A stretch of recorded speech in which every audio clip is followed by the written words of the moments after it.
This channel does not promote any violent, harmful, or illegal activities. All content provided by this channel is meant for an educational purpose only.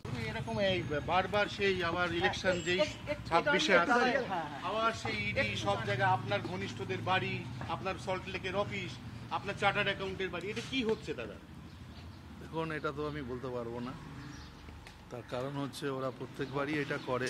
Election যখন আসে তখন বিশেষ করে যারা পার্টিতে actively কাজ করে তাদের বাড়ি, অফিস এসব জায়গায় যায়। আজকে আমার অফিসে গেছে, রেস্টুরেন্টে গেছে, তা গেছে, ওরা ওদের কাজ করছে, করুক। আর কি বলা যাবে ওদের?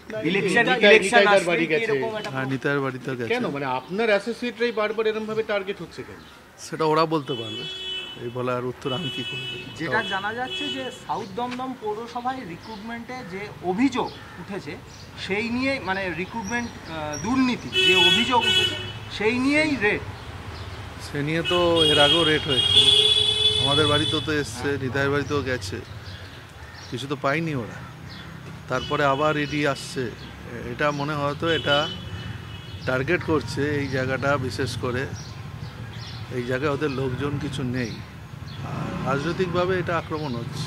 না, পুজোর আগে যেরকম মহালয়া, তেমনি ইলেকশনের আগে তার মানে কেন্দ্রীয় এজেন্সি তাহলে ফিক্স হয়ে গেল। আপনারা বুঝতে পারছেন, আমার থেকে আপনারা বেশি জানেন, আমিও জানি কেন এটা হচ্ছে, সেটা বুঝতে পারছি আমিও।